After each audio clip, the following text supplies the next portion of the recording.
नाज़रीन मुंसिफ टीवी में आपका इस्तकबाल। आप देख रहे हैं दक्षिण भारत। शुरुआत करेंगे हेडलाइंस के साथ। सुर्खियों को पेश करने में ताउन किया है डॉक्टर ऑर्थो ऑयल के साथ साथ डॉक्टर ऑर्थो कैप्सूल्स साथ लेना ना भूलें। बेंगलुरु में ईद उल फित्र के मौके पर वज़ीर आला सिद्धारमैया की नमाज में शिरकत, मुल्क में इत्तेहाद और भाईचारे पर दिया जोर।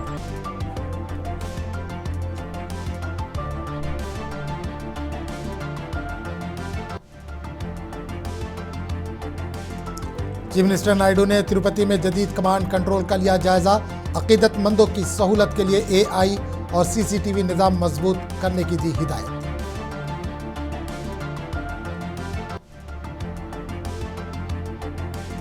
नेल्लूर में वजीर नारायणा की 12 शहीद दरगाह पर हाजिरी, तरक्याती काम जारी रखने और इंटरनेशनल स्कूल बनाने के अज़्म का किया ऐलान।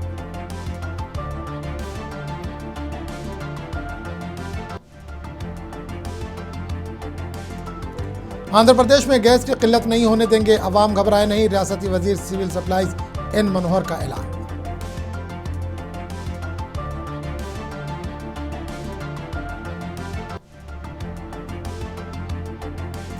तमिलनाडु में बीजेपी के लिए कोई जगह नहीं, अवाम डीएमके इत्तेहाद के साथ हैं, आईयूएमएल सदर कादिर मोहिउद्दीन का दावा।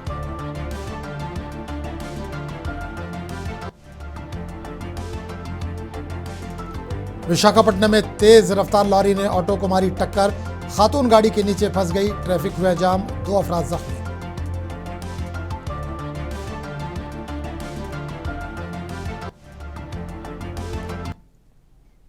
और अब खबरों की तफसील। कर्नाटक के वज़ीर आला सिद्धारमैया ने ईद उल फित्र के मौके पर बेंगलुरु में वाक़ मस्जिद कादरिया में नमाज अदा की। नमाज के बाद खिताब करते हुए वज़ीर आला ने कहा कि ईद मोहब्बत, भाईचारे और इंसानियत का पैगाम देती है और हिंदुस्तान जैसे कसीर सकाफती मुल्क में इत्तेहाद और फ़िरक़ावाराना हम आहंगी नहायत ज़रूरी है। इन्होंने कहा कि कोई भी मज़हब नफ़रत का दर्स नहीं देता, बल्कि सब मज़ाहिब इंसानियत और मोहब्बत की तालीम देते हैं। इन्होंने मुल्क में इत्तेहाद और भाईचारे की अपील की। कांग्रेस के रुकन पार्लियामेंट सैयद नासिर हुसैन ने भी दुआ की कि मुल्क में अमन और तरक्की का सिलसिला जारी रहे।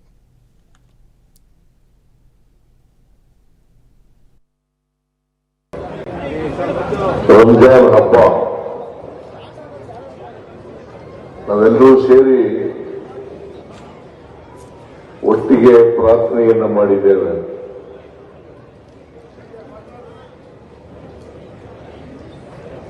ನಾವು ಪ್ರಾರ್ಥನೆ ಮಾಡತಕ್ಕಂಥದ್ದು ಮನುಕುಲಕ್ಕೆ ಮತ್ತು ದೇವರಿಗೆ.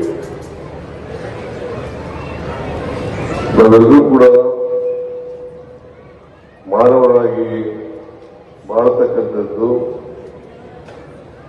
ಅತ್ಯಂತ ಅವಶ್ಯ. ಪ್ರತಿಯೊಬ್ಬ ತಮ್ಮ ಬದುಕನ್ನ ಸಾರ್ಥಕ ಮಾಡ್ಕೋಬೇಕಾದ್ರೆ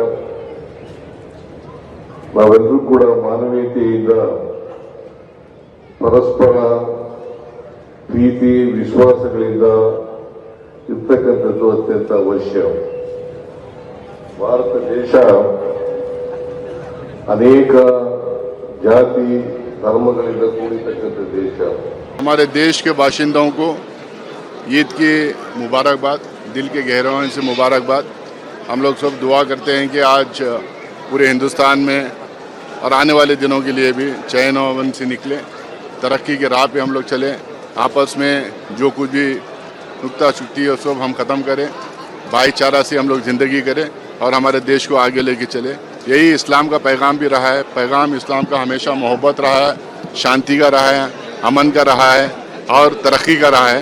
इस पैगाम के साथ मुझे लगता है कि हम पूरे देश भर में ईद आज मना रहे हैं।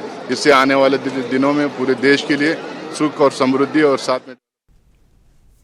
कर्नाटक के विजयपुरा से खबर है, ईद उल फित्र के मौके पर शहर के दक्कनी ईदगाह मैदान में मुसलमानों ने बड़े पैमाने पर इज्तिमाई नमाज अदा की। इस मौके पर कर्नाटक के वजीर एमबी पाटिल भी शरीक हुए और मुल्क में अमन और फ़िरक़ावाराना हम आहंगी की अपील की।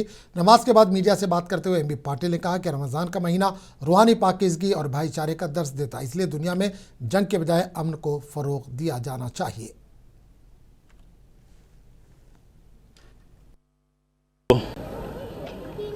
ವಿಜಯಪುರ ನಗರದಲ್ಲಿ ಐತಿಹಾಸಿಕ ಈದ್ಗಾ ಮೈದಾನದಲ್ಲಿ ನಾನು ಎಲ್ಲ ನನ್ನ ಇಸ್ಲಾಂ ಬಂಧುಗಳೇನಿದ್ದಾರೆ, ಮುಸ್ಲಿಮಾನ್ ಬಂಧುಗಳೇನಿದ್ದಾರೆ, ಅವ್ರ ಜೊತೆಗೂಡಿ ಇವತ್ತು ಪವಿತ್ರ ರಂಜಾನ್ ಹಬ್ಬದಲ್ಲಿ ನಾನು ಕೂಡ ಅವ್ರ ಜೊತೆಗೂಡಿ ಪ್ರಾರ್ಥನೆಯನ್ನು ಇವತ್ತು ಸಲ್ಲಿಸಿದ್ದೇನೆ. ಈ ಸಂದರ್ಭದಲ್ಲಿ ನಾನು ಎಲ್ಲ ಅಂತ ಒಂದು ತಿಂಗಳು ಅಲ್ಲಿ ಎಲ್ಲರೂ ಕೂಡ ಇವತ್ತು ಉಪವಾಸ ಮಾಡುವಂಥ ಮೂಲಕ, ರೋಜಾ ಮಾಡೋ ಮೂಲಕ ಇವತ್ತು ತಮ್ಮ ಮಾನಸಿಕ ದೈಹಿಕ ಶುದ್ಧತೆ ಕಡೆ ಇವತ್ತೊಂದು ದಿವಸ ಲಕ್ಷ್ಯವನ್ನು ಹಾಕುವಂಥದ್ದು. नेल्लूर में रियासती वजीर नारायणा ने 12 शहीद दरगाह ईदगाह में रमज़ान की ईद की नमाज अदा की और मुसलमानों को मुबारकबाद पेश की। इस मौके पर इन्होंने दरगाह की तरक्की के लिए तकरीबन 9 करोड़ 8 लाख रुपए के काम दोबारा शुरू करने का ऐलान किया। इन्होंने कहा कि वक्फ बोर्ड की ज़मीन पर तकरीबन 20 करोड़ रुपए की लागत से एक इंटरनेशनल स्कूल कायम किया जाएगा और नेल्लूर शहर को तरक्की के मामले में मुल्क के लिए एक मिसाली शहर बनाया जाएगा।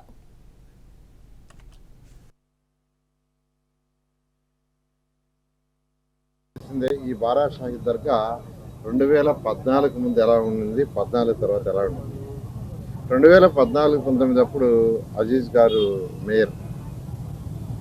ఆ రోజు ఇక్కడ రొట్టెల పండుగ అంటే ఇది చాలా ప్రసిద్ధి చెందింది. మన జిల్లానే కాదు, ఇతర రాష్ట్రాలు ఇతర దేశాల నుంచి కూడా భక్తులు వచ్చే ప్లేస్ ఇది. ఆ రోజు దాదాపు 2 లక్షలు అలా వచ్చేవాళ్ళు. 2014-19లో ఫస్ట్ టైము ఇక్కడికి వచ్చి ఆ వాటరు ఇక్కడ పరిసర ప్రాంతాలు చూస్తే చాలా భయంకరంగా ఉండేవి. ఇక్కడంతా లారీలు క్లీన్ చేసుకోవటం, టాయిలెట్స్ అక్కడే, యూరిన్ అక్కడే. దీన్ని అంతటినీ యాక్చువల్గా ఆ రోజు అజీజ్ గారితో మాట్లాడి దీంట్లో ఎంతో డెవలప్ చేసాము. అప్పుడే ఇక్కడ ఒక హాల్ కట్టాలని దాంతో కూడా శాంక్షన్ చేసి కాలమ్స్ కూడా రైజ్ చేసాం. అయితే ప్రభుత్వం మారిన తర్వాత కొన్ని మార్పులు వచ్చినాయి. అయితే శ్రీధర్ రెడ్డి గారు ఎమ్మెల్యేగా ఉంటూ ఏదైతే ఇక్కడ ద్వారాలు, ముఖ ద్వారాలను చాలా చక్కగా డెవలప్ చేశారు. కొన్ని డెవలప్మెంట్స్ కూడా వారు చేశారు. आंध्र प्रदेश उर्दू एकेडमी के चेयरमैन शिबली ने ईद के मौके पर अवाम को मुबारकबाद दी। इन्होंने मुल्क और रियासत में अमन इत्तेहाद और तरक्की के लिए खुसूसी दुआ की अपील की। विजयवाड़ा में नमाज ईद में शामिल होने के बाद वो मीडिया से मुखातिब थे।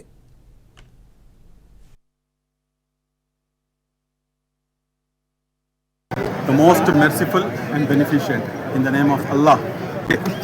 On the eve of Ramadan, we have completed our Ramadan month by offering fasting and all. And now today is the day of like how a person for the entire month and he will strive for the salary. Like that, we are in front of Allah subhanahu wa ta'ala. We are standing and we are asking for the India's peacefulness and India's greatness, and India should be united.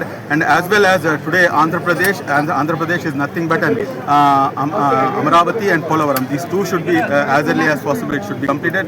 Offered the prayers, and we are offered the prayers for the unity and diversity. And I respect all the religions like that. They have teached each and everyone. And I, bottom of my heart, I thank each and every media person for covering this event. Thank you very much. Kurnool ज़िले के अदोनी से खबर है। ईद उल फित्र के मौके पर तारीखी शाही जमा मस्जिद के मुतवल्ली सऊदी रऊफ़ ने मस्जिद की जायदाद से मुतल्लिक़ अहम ऐलान किया। उन्होंने कहा कि 400 साल कदीम मस्जिद की मिल्कियत में मौजूद दुकानों के किराएदार जल्द से जल्द बकाया जात अदा करें, क्योंकि मस्जिद के इंतजामात और इसके ज़ेर निगरानी चलने वाले मसूदिया स्कूल के अखराजात इन्हीं किरायों से पूरे होते हैं। मुतवल्ली ने खबरदार किया कि जो अफराद किराया अदा नहीं करेंगे इनके खिलाफ कानूनी कार्रवाई की जाएगी और ज़रूरत पड़ने पर दुकानें बंद भी की जा सकती हैं।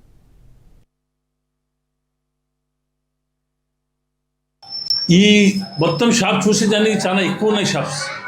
1000-1200 నుండి ఎదురు ఉండే షాపులకి 6,660 రూపాయలు, 3,400 రూపాయలు ఎదురు షాప్స్. ఈ షాప్స్ ఇంతకి ఆపోజిట్కి ఈ మెయిన్ రోడ్లో ఈ మొదలు పెద్దలు చేస్తారు. ఎక్కువ పెంచిపోతే కోటి పోవడము, స్టేలు తేవడము చాలా జరిగినవి. ఇంకా జరిగిన కోసం మా మసీద్ కానీ ఎన్నో స్టే మీద నడుస్తున్నది. మేము కానీ ఏంటంటే మాకు మొత్తం ఆర్డర్ వస్తే మేము కానీ వాళ్ళకి వచ్చేదానికి అవకాశం ఉంటుంది.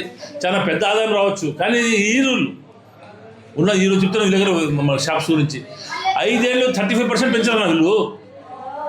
లాస్ట్ టైం కొట్లాడి 25% పెంచారు. ఏ భారతదేశంలో ఏ రాజ్యాంగం నుంచి చెప్పండి. హాంటే కోటికి పోతారు ఇష్ట తెస్తారు, హాంటే కోటికి పోతారు ఇష్ట తెస్తారు. ఏం చెప్పదు. ఇప్పుడు ఎందుకు లేప ఇది మేము ఇష్ట మీద నడుపుతున్నాము, వాళ్ళు ఒబ్బోడు కబ్జా చేయకూడదని చెప్పి దుబ్బుతున్నా. ఇట్లే ఇది వచ్చిన డబ్బులోనే మొదలు ఇక్కడ ఉంది ఇంగ్లీష్ మీడియం ఫ్రీ ఎడ్యుకేషన్ పెట్టినాం. ఇప్పుడు 7th వరకు ఉంది. నెక్స్ట్ ఇప్పుడు 10th రిలీజ్ చేస్తాం.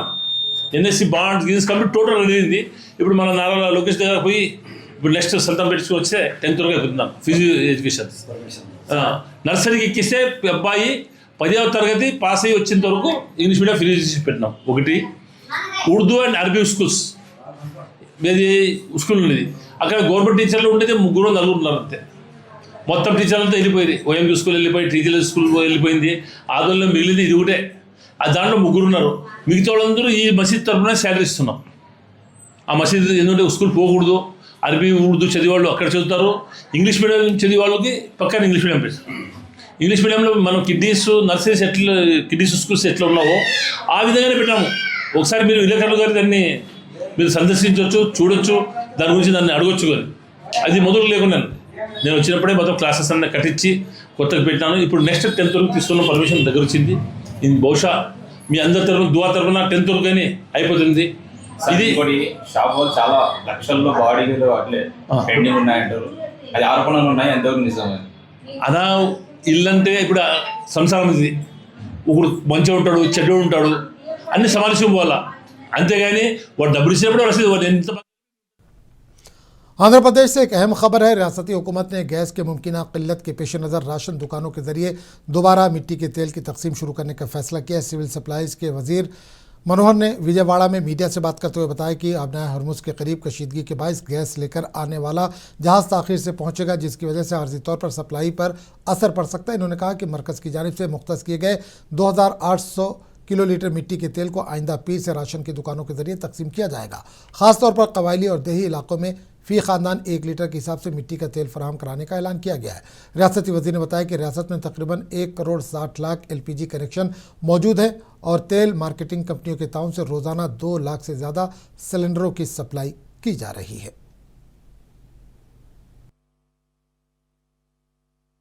Andhra Pradesh has approximately 1 crore 60 lakh LPG gas connections, and on a regular basis, thanks to the support from the Government of India and the 3 oil marketing companies, we have been assuring the people of Andhra Pradesh that as of today, the deliveries are continuing uninterrupted. We have adequate stocks. We request the people not to panic because the bookings have suddenly shot up. What used to be an average of 1,80,000 to 1,70,000 has suddenly become 5 lakhs in the initial days. Now it's again come down to about 2.9 lakhs. So all the oil marketing companies are working extensively in a very professional manner. Deliveries are roughly 2,74,000 per day.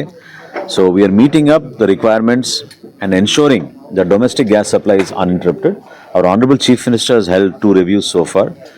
Today was a review on which he specifically asked us to look at options where people are educated and made aware about alternative fuels. So now Andhra Pradesh के वज़ीर आला चंद्रबाबू नायडू ने तिरुपति में अपने पोते दिवांश की सालगिरह मनाई। इस मौके पर चीफ मिनिस्टर ने अफराद ख़ानदान के हमरा तिरुमला मंदिर के दर्शन किए। इन्होंने अक़ीदतमंदों को खाना खिलाने की रस्म अंजाम दी। खाने के अखराजात के लिए 44 लाख रुपए का अतिया भी दिया। वज़ीर आला ने इस दौरे में तिरुपति में मुख्तलिफ तरक्काती कामों की शुरुआत की। यहाँ जदीद वाटर एंड फूड लैब का इफ्तिताह भी किया गया और कहा कि अक़ीदतमंदों को बेहतर सहूलतें फराहम करने और प्रसादम के म्यार को यकीनी बनाने के लिए जदीद टेक्नोलॉजी इस्तेमाल की जा रही है।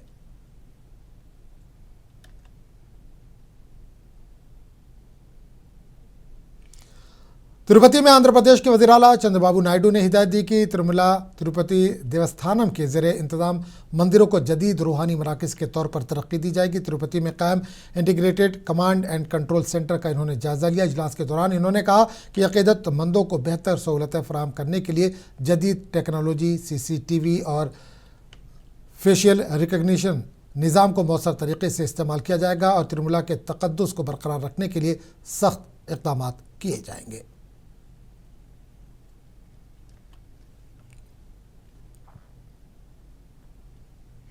केरला के वज़ीर आला पिनरई विजयन ने कांग्रेस पर सख्त तनक़ीद की। इन्होंने कहा कि रियासत में कांग्रेस बीजेपी की बी टीम की तरह काम कर रही है। खबर रसा इदारे PTI से बात करते हुए इन्होंने इल्ज़ाम लगाया कि कांग्रेस की पॉलिसियों से बीजेपी को फ़ायदा पहुंच रहा है और सेकुलर वोट तकसीम हो रहा है, जिससे फ़िरक़ा परस्त ताकतें मजबूत हो रही हैं। അതിൽ സംഭവിക്കുന്നത് കേരളത്തിൽ മുൻപ് പല ഘട്ടങ്ങളിൽ ഉണ്ടായിട്ടുള്ളൊരു കാര്യമാണ്. അതുണ്ടായത് നമ്മുടെ വടകരയിലും ബേപ്പൂരുമാണ് തുടക്കം. കോലീബി സഖ്യം എന്ന് പറഞ്ഞു വന്നത് അങ്ങനെയായിരുന്നു. അന്ന് ഏകപക്ഷീയമായി അവർക്ക് വടകര പാർലമെൻറ്റ് സീറ്റും ബേപ്പൂർ അസംബ്ലി സീറ്റും കൊടുക്കുകയായിരുന്നു. അത് പരസ്യമായി പോയപ്പോൾ ജനങ്ങളാകെ എതിരായി. അങ്ങനെ LDFൻ്റെ സ്ഥാനാർത്ഥികൾ ജയിച്ചു വന്നു. ഇത് പല തെരഞ്ഞെടുപ്പുകളിൽ ഉണ്ടായിട്ടുണ്ട്. ഈ തെരഞ്ഞെടുപ്പിൽ കഴിഞ്ഞ തെരഞ്ഞെടുപ്പുകളിലും ആ കാര്യങ്ങൾ തന്നെ ആവർത്തിച്ചിട്ടുണ്ട്. तमिलनाडु के तिरुचि से खबर है, इंडियन यूनियन मुस्लिम लीग के कौमी सदर KM कादिर मोहिउद्दीन ने कहा कि तमिलनाडु में अवाम DMK इत्तेहाद की हिमायत कर रहे हैं और रियासत में BJP के लिए कोई जगह नहीं है। रमज़ान के मौके पर कंटोनमेंट ईदगाह मैदान में मुनक़िदा खुसूसी दुआया इज्तिमा के बाद वो मीडिया से बात कर रहे थे। इनका कहना था कि रियासत के अवाम फ़िरक़ावाराना सियासत को कबूल नहीं करेंगे। நாடு ஜனநாயக நாடு. ஜனநாயக நாட்டில் யாரும் தேர்தலில் நிற்கலாம். இப்போ 4 முனை 5 முனை போட்டியாக இருக்கலாம், இன்னும் 6 முனை வரலாம், 7 முனை வரலாம். It is natural. இது ஜனநாயக நாட்டில் ஒவ்வொருத்தரும் they want to have their own presence in the parliament, the assembly. Therefore 4 முறை 5 முறை போட்டியாக இருந்தாலும் தமிழ்நாடை பொறுத்த வரைக்கும் திராவிட முன்னேற்ற கழக தலைமையிலான மதச்சார்பற்ற முற்போக்கு கூட்டணி ரொம்ப வலிமையாக இருக்குது. அதில் எந்த சந்தேகம் கிடையாது. அதோட முக்கியமானது என்னன்னு சொன்னால், இந்த 5 வருஷ திராவிட முன்னேற்ற ஆட்சியில் திராவிட மாடல் ஆட்சின்னு சொல்கிறாங்க பாருங்கள், அந்த ஆட்சி. पुदुचेरी में आइंदा असेंबली इंतखाबात के सिलसिले में कांग्रेस और DMK के दरमियान इत्तेहाद पर बातचीत जारी है। AICC लीडर गिरीश ने कहा कि पुदुचेरी में इत्तेहाद की क़यादत कांग्रेस करेगी, इसलिए पार्टी ज़्यादा नशिस्तों का मुतालबा कर रही है। I think now it is a very crucial moment. The discussion was going on for a quite long time. We started with the conventional approach that in Tamil Nadu, DMK leads the alliance, in the Pondicherry, Congress leads the alliance. And as per the past records, Congress is to contest 21 and DMK is to contest 9. Now this time they are insisting that what happened in the last election. Last election, you know how the BJP used the ED and CBI agencies and taken our leaders. So there were no leaders left. So we have given important seats to DMK. So now they are insisting that the same should continue, because same cannot continue. It's always been the tradition that in Tamil Nadu, DMK leads and the Pondicherry Congress leads. Bengaluru में premium petrol खरीदने वाले शहरियों ने तशवीश का इजहार किया है। कई मुसाफिरों का कहना है कि कीमत में इजाफे से इनके माहाना अखराजात में इजाफा होगा। आपको बता दें कि लोग बेहतर माइलेज और इंजन की कारकर्दगी के लिए हाई ऑक्टेन फ्यूल इस्तेमाल करते हैं। हाँ, तो प्राइसेस ज़्यादा तो हो गया, तो हम लोग पैसा पूरा टैक्सेस भर रहे हैं ना, पर भी फिर भी पेट्रोल प्राइसेस, फ्यूल प्राइसेस सारा ज़्यादा हो रहा है। पता नहीं किस लिए, मतलब पता है वॉर चल रहा है करके, और फ्यूल से भी पूरा मतलब ज़्यादा रेट हो रहा है, गैस रेट ज़्यादा हो रहा है, पर हमारा लिविंग लाइफ बहुत मुश्किल हो रहा है actually. So middle class people, it is very difficult to wing, that's all. What we have to do, sir? What they increasing? What we have to pay? that is the thing. Now what is going on? There is nothing option. I have to pay. No way. We have to pay. As a responsible citizen of the country, I think the first thing is that all citizens need to know that they have to economize on the use, because there is a real trouble somewhere. And secondly, if the government has to do it, well and good, as long as it gets reversed back once the situations are normal. Thank you. So we all know that since the war is going on between Israel, US and versus Iran, the crude oil supply is also less, and crude oil rate also is increasing. So there is no other go except to increase the price. We are okay with it. CPM के रियासती general secretary V Srinivas Rao ने RSS सरबराह Mohan Bhagwat के Israel Iran जंग पर बयान पर रद्दमल जाहिर किया। उन्होंने मरकज़ की खारजा पॉलिसी पर सवाल उठाए। उन्होंने कहा कि ऐसे हसास बैनुल-अक़वामी मामलात पर हुकूमत हिंद को वाज़े मौक़िफ़ इख्तियार करना चाहिए और मुल्क के रिवायती गैर जानिबदार खारजा पॉलिसी को बरकरार रखना ज़रूरी है। RSS Chief Mohan Bhagwat is asking the government to take the initiative to resolve the war between Israel and Iran. Actually, this is not the war between Israel and Iran. This is the aggressive attack against Iran by both United States and Israel. This reality and this fact is not recognized. They are equalizing both Israel and Iran is a wrong concept that will mislead the people. For that, what is saying for reasons for this war, for dominance or to some greeding, etc. That these are not the real reasons. Actual reason is Vijayawada से खबर है, एनटीआर जिले में ख्वातीन सनतकारों को फरोग देने के लिए कायम राइस सेंटर के लिए नीति आयोग ने फंड्स मंजूर किए। जिला कलेक्टर जी लक्ष्मी शाह ने मीडिया कॉन्फ्रेंस में बताया कि इब्राहिमपट्टनम में कायम rural innovation and skilling for entrepreneur को जारी रखने के लिए तकरीबन 1,55,00,000 रुपए की माली मदद दी गई है। उन्होंने कहा कि मंसूबे का मकसद ख्वातीन रोजगार तलाश करने वाला नहीं बल्कि रोजगार फराहम करने वाला बनाना है, जो कि आंध्र प्रदेश विजन 2047 और विकसित भारत 2047 के अहदाफ का हिस्सा है।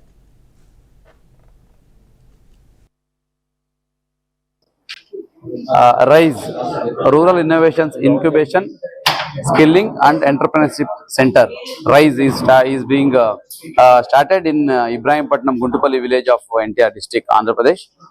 This is started as a first of its kind innovation and incubation center for the rural women folk. This kind of separate dedicated incubation center for the rural women entrepreneurs is not heard of. So that we started in our district, and also I wrote this project to the Niti Aayog for financial support. So now, thankfully, Government of India Niti Aayog has. Hyderabad में ईद उल फित्र अक़ीदत व एहतराम और जोश खरोश के साथ मनाई गई। ईदगाह मीर आलम पर फर्जंदान तौहीद ने खुशो खुजू के साथ नमाज ईद उल फित्र अदा की। ईदगाह में मजहबी अक़ीदत और भाईचारे का शानदार मुजाहरा देखने को मिला। इस मौके पर सिक्योरिटी के भी सख्त इंतजाम किए गए थे ताकि नमाजियों को किसी किस्म की दुश्वारी का सामना न हो। इस मौके पर सदर AIM बैरिस्टर असदुद्दीन अवैसी ने अवाम को ईद की मुबारकबाद दी।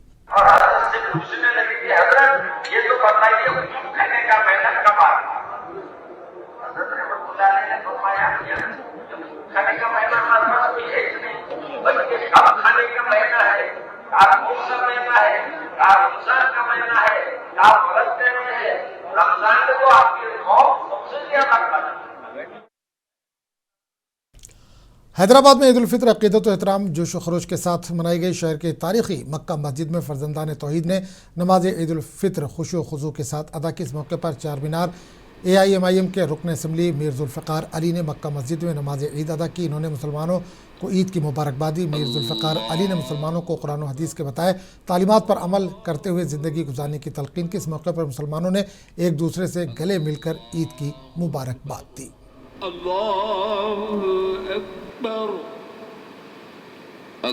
नाज़रीन, हम इस वक्त शहर हैदराबाद की मक्का मस्जिद में मौजूद है। यहाँ पर नमाज ईद उल फित्र नमाज अदा की गई है। आज हमारे साथ चार मीनार के MLA मीर जुल्फ़िकार अली साहब है। आज आइए हम इनसे कुछ बात करते हैं। अस्सलाम वालेकुम। वालेकुम। आज ईद उल फित्र के मौके पर आप यहाँ पर नमाज़ पढ़े हैं, यहाँ पर कैसा महसूस हो रहा है? अल्हम्दुलिल्लाह, हमेशा की तरह इस साल भी बहुत ही पुरअमन तरीक़े से, बहुत ही सुकून से नमाज अदा की गई। आज यहाँ पर हज़ारों की तादाद में यहाँ पर मुसलमान यहाँ पर नमाज अदा करने गए। शहर हैदराबाद के कोने कोने से यहाँ पर सिक्योरिटी के इंतजाम की जायज़ा आप लिए हैं, उसके बारे में कुछ बता सकते? कुलीन मजलिस इत्तेहादुल मुस्लिमीन आज से नहीं, कई सालों से, बरस से मरहूम सदर फ़ख्र मिल्लत, मरहूम सदर सालार मिल्लत के दौर से यहाँ पर पूरा इंतज़ाम करती है मक्का मस्जिद में। आज नक़ीब मिल्लत अलहाज बैरिस्टर असदुद्दीन ओवैसी साहब और सदर कुलीन मजलिस इत्तेहादुल मुस्लिमीन MP की निगरानी में हबीब मिल्लत अलहाज अकबरुद्दीन ओवैसी साहब क़ायद मुक़र्रना व MLA की निगरानी में अल्हम्दुलिल्लाह इस साल भी बहुत ही अच्छे अंदाज़ में यहाँ पर इंतज़ाम हुए हैं। मैं तमाम डिपार्टमेंट्स जो भी यहाँ पर इंतज़ाम करें, बिलखुसूस बलदिया, पुलिस, वाटर वर्क्स, इलेक्ट्रिसिटी का मैं शुक्रिया अदा करता हूँ उन ऑफिसर्स का जिन्होंने बहुत ही अच्छी तरीक़े से रमज़ान मुबारक का जो इंतज़ाम किया, जुम्मतुल विदा का इंतज़ाम किया और आज ईद उल फित्र का इंतज़ाम किया। उन तमाम का भी शुक्रिया अदा करता हूँ। ये एक शहर हैदराबाद की बिलखुसूस आवाम और हमारे हिंदुस्तान के आलम इस्लाम की मुसलमानों के लिए कोई एक अच्छा एक पैगाम अगर आप देना चाहें तो कैसा दें? हम सब मिलकर रहें, हम सब अल्लाह के बताए हुए रास्ते पे चले, मोहम्मद मुस्तफ़ा सल्लल्लाहु अलैहि वसल्लम के बताए हुए रास्ते पे चले, हम सब मिलकर चले, दुनिया में अमन और अमान क़ायम रखे। मैं यही कहना चाहूँगा आपसे। बहुत बहुत शुक्रिया मुनसिफ टीवी से बात करने के लिए। ये थे हमारे हर दिल अजीज़ चार मीनार MLA मीर जुल्फ़िकार अली साहब। नाज़रीन, हम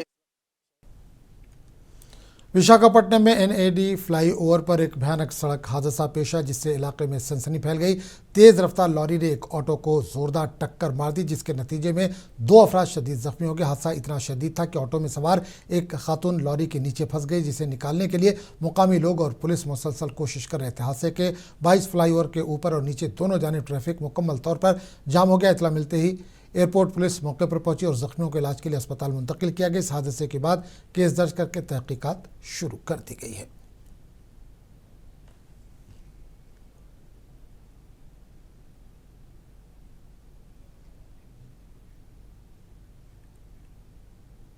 तो इस बुलेटिन फिलहाल इतना ही। अगले बुलेटिन में आपसे फिर मुलाकात होगी, तब तक के लिए इजाजत दीजिए। आदाब।